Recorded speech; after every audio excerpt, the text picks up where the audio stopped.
దీర్ఘ శ్వాస తీసుకోండి. Long breathing inhale. దీర్ఘ శ్వాస తీసుకోండి.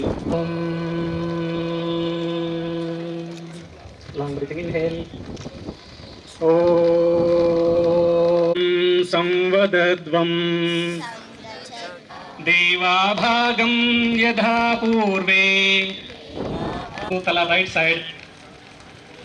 శ్వాస తీసుకుంటూ సమస్థితి, శ్వాస తీసుకుంటూ సమస్థితి, శ్వాస వదిలేస్తూ ఎడమవైపు, శ్వాస వదిలేస్తూ సమస్థితి, శ్వాస వదిలేస్తూ, శ్వాస తీసుకుంటూ సమస్థితి, శ్వాస వదిలేస్తూ కుడివైపు, శ్వాస తీసుకుంటూ సమస్థితి. యాంటీ క్లాక్ వైజ్ కుడి భుజం వైపు నుండి స్టార్ట్ చేస్తూ వెనక వైపు, ఎడమ వైపు, మరి ముందుకు, తల ఇలా నిదానంగా ఇలా ఒక రౌండ్, ఇలా 3 రౌండ్లు తీసుకొచ్చి పైకి తీసుకుని వస్తాం. అరిచేతులు బయటకు ఉండే విధంగా, 2 చేతులు అరిచేతులు బయటకు ఉండే విధంగా, తలను తాకకూడదు. 2 చేతులు డౌన్, శ్వాస వదిలేస్తూ డౌన్, చేతులు 2 కూడా తొడలకి తాకుండా ఉండాలి. మళ్ళీ అదేవిధంగా చేతులు భూమికి సమాంతరంగా తీసుకొస్తున్నాం. శ్వాస తీసుకుంటూ సమాంతరంగా తీసుకొచ్చి అదేవిధంగా పైకి తీసుకెళ్తున్నాం. 2 చేతులు అరిచేతులు బయటకు ఉండాలి. నెక్స్ట్ శ్వాస వదిలేస్తూ డౌన్. నెక్స్ట్ శ్వాస తీసుకుంటూ ఇంకొక రౌండ్, శ్వాస తీసుకుంటూ భూమికి సమాంతరంగా తీసుకుంటూ పూర్తి చేతులు పూర్తి పైకి తీసుకెళ్తున్నాము.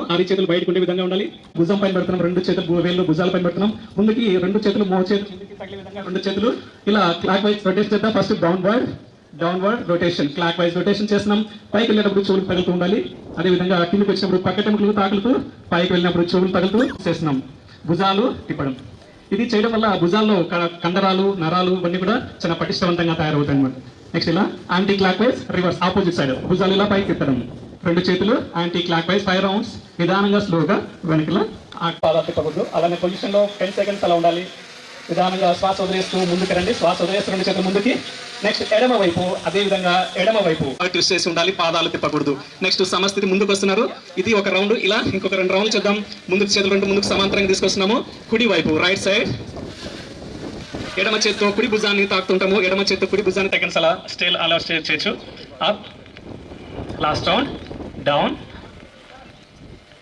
Up, relax. ఇవి మోకాలు లూజింగ్ ఎక్సర్సైజ్. ఇవి చేయడం వల్ల ఏమంటే మనం చూస్తూ అలానే కాన్సన్ట్రేషన్గా ఉండాలి.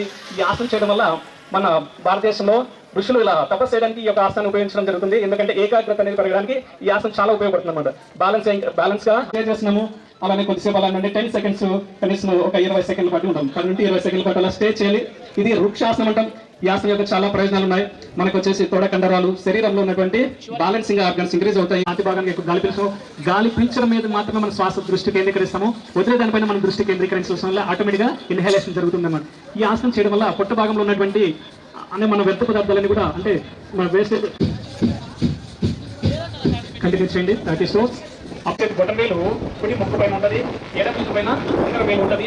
ఇప్పుడు మనం ఎడమ ముక్కు పైన ఇప్పుడు శ్వాస తీసుకుని ఎడమ ముక్కు ద్వారా శ్వాస వదిలేస్తూ అదే ఎడమ ముక్కు ద్వారానే గాలి పీల్స్తాము. ఇన్హలేషన్ లెఫ్ట్ నాజిల్ చేసేది వితౌట్ అవేర్నెస్ చేస్తాం. దీన్ని సాధన చేయడం వల్ల మన శరీరంలో నాడీ శుద్ధి అనేది జరుగుతుందన్నమాట. నాడీ శుద్ధి మన శరీరంలో రక్తనాళాలు ఎలా ఉంటాయో మన శరీరంలో కూడా 72,000 ఆ యొక్క నాడులు అనేవి ఉంటాయి. కంటికి కనిపించినటువంటి ఆ నాడుల ద్వారానే నాడీ శుద్ధి జరిగి ప్రతి మన శరీరం స్టార్ట్ చేద్దాం.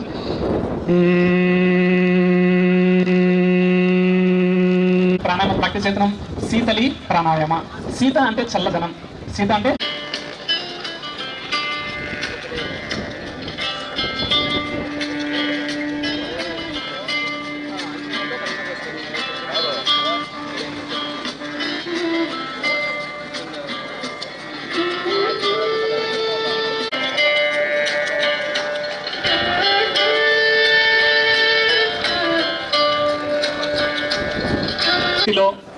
ఉండేలా నిశ్చయించుకున్నాను. ఈ స్థితికి చేరటానికి ఉన్నత ఆత్మాభివృద్ధికి కృషి, సమాజము మరియు ప్రపంచంలో శాంతి. క్లోజింగ్ చేద్దాం. క్లోజింగ్ ప్రేయర్ సిట్టింగ్ పొజిషన్లో చేద్దాం. Closing prayer. Slowly exhale, long breathing, chanting ఓంకార 1 టైం. తర్వాత నడుము వీలైనంత మాత్రమే వెనక్కి వంచి ఆ ఫైనల్ పొజిషన్లో ఉండాలి. ఇలా మీకు ఎంత బాడీ ఫ్లెక్సిబిలిటీ ఉంటే అంత మాత్రమే చేయాలి. ఎక్కువగా చేసి కింద పట్టాన్ని మేజర్ ఆపరేషన్ చేసిన వాళ్ళు మాత్రం ప్రాక్టీస్ చేయకపోతే మంచిగా ఉంటుంది. ఫైనల్ పొజిషన్ 10 సెకండ్స్ నుండి 20 సెకండ్స్ దాకా ఉండడానికి ప్రయత్నం చేస్తాం. సాధారణ శ్వాస స్థితిలో ఉండాలి. ఇలా ఇది అర్థం. మీకు ఎంత బాడీ ఫ్లెక్సిబిలిటీ ఉంటే అంత మాత్రం చేయవచ్చు. ఇది బ్రిడ్జ్ పోజ్ అంటారు, ఫైనల్ పోజ్. ఈ ఆసనం చేయడం వల్ల బ్యాక్ పెయిన్ కి చాలా ఉపయోగపడుతుంది. మిగతా ఒకటి ఇక రిలాక్స్ పొజిషన్, 2 చేతులు వదిలేస్తున్నాము. 2 చేతులు వదిలేసి రిలాక్స్ పొజిషన్ శవాసనం.